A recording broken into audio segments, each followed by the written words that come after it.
a long storied career and a path that it's brought me here today and made me realize that, I mean, if we don't take care of what we have right now, that's all we have.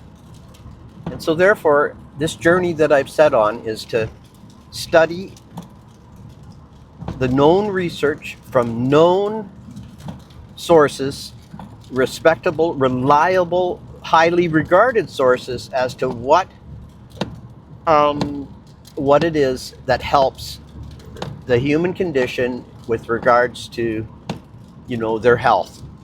And so that really what this video is the start of the journey that I began a couple years ago after getting the bad news on my medical exam.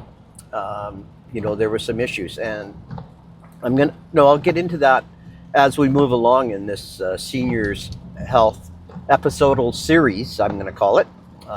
It's gonna be Les the House Guy.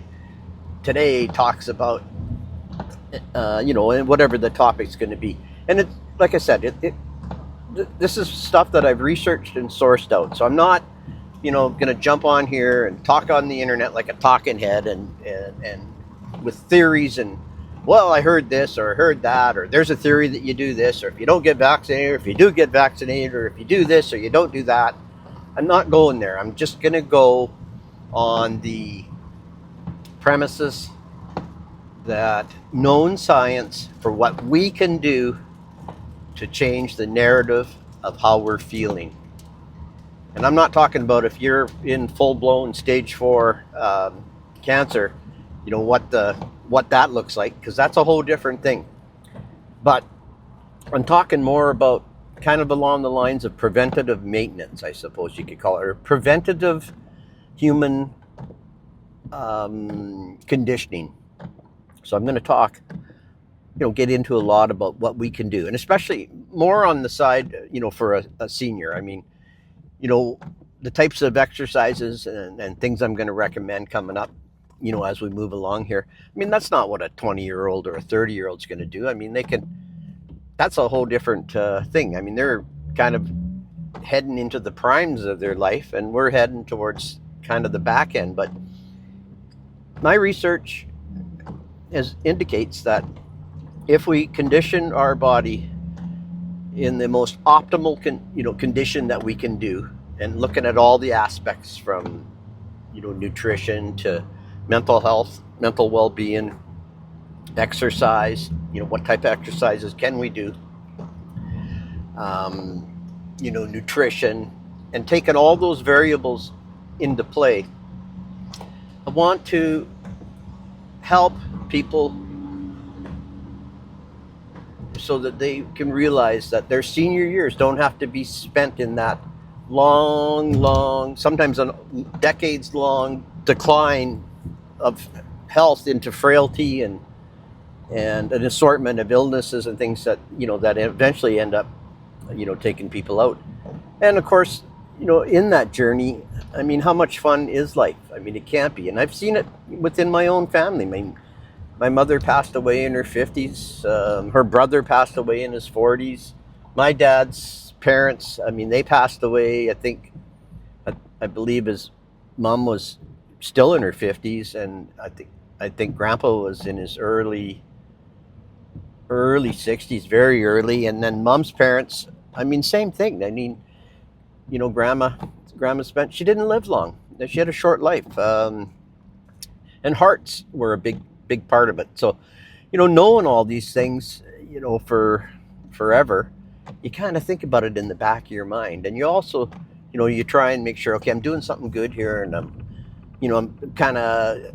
I used to do the plus minus. I would go out and maybe a little bit too much fun, or partying, or carrying on, or eating bar food, or chicken wings 2-3 nights in a row, and go. When I traveled for business, I'd be, you'd be at conventions, and you get caught up in it all, and everybody's having fun, and a lot of times it's just people are out of town and there's nobody around, so it's like, put the lampshade on and let's crank up the volume to 11.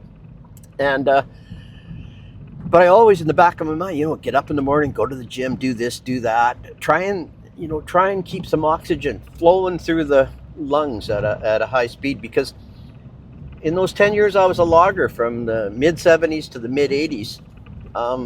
Excuse me. I believed that was what preconditioned me to maybe try and avoid or prolong my health span versus my lifespan, in terms of, how long I could how to what age could I stay healthy till. And like I said, my 67th is in the rear view mirror, and I'm feeling as good or better than I probably have in decades.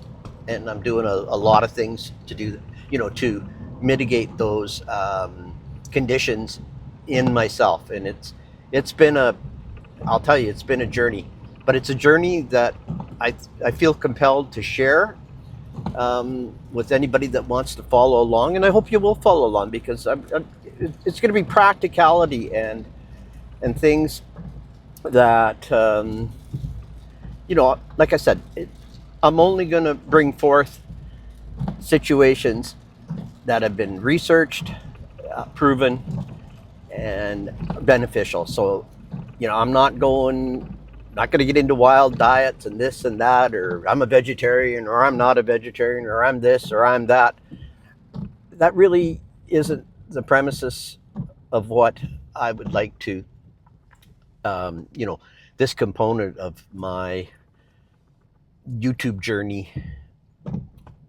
Part of it is, I believe, it was just the other day that Dr. David Sinclair, and if you Google his name, you'll see who he is. But he's highly regarded, and somebody that I reference a lot and have used as a source. But he talked about, we're in an era now, if we take care of ourselves, I mean, we can get into our 60s and not be sitting there pondering life, going, oh my goodness, I wonder what my legacy is. I mean, what are people going to think about me, or what are they going to say at my funeral, or what about this, what about that? And when he made the statement, the statement, why can't you start your legacy in your 60s? And that's kind of when it registered. And I've been, slowly over the past year, been thinking about, how I want to structure and set up my help channel, for seniors here. But the other thing is, this YouTube journey, or the storytelling and all those things that come with it, it's something I've been thinking about, and I've kept notes and compiled things for easily the last 12 to 15 years. So, this isn't something that I just, woke up yesterday and said, okay, this is what I'm doing. It's something I've had in the back of my mind for a long, long time.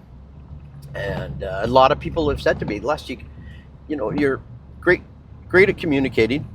And I'm going to just back that up, because I'm a terrible communicator, actually, because most of the situations and problems that I've gotten myself into in my life have been due to communication. But this communicating today, now with you, is part of my healing process. And so I just want to say thank you for, if you're following along and you're watching, hello.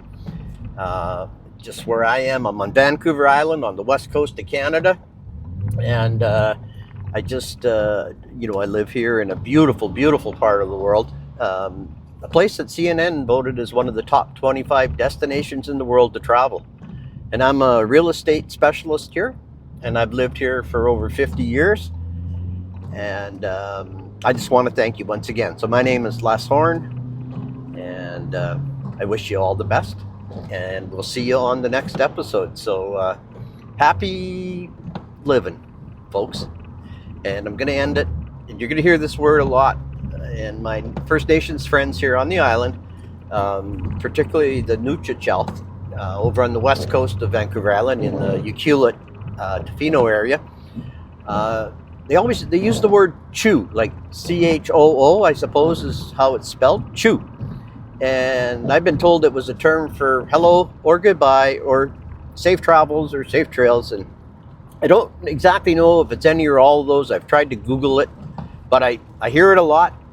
And so you're going to hear it a lot here. So I'm going to sign off. I'm going to say I wish you all a great day, and chew.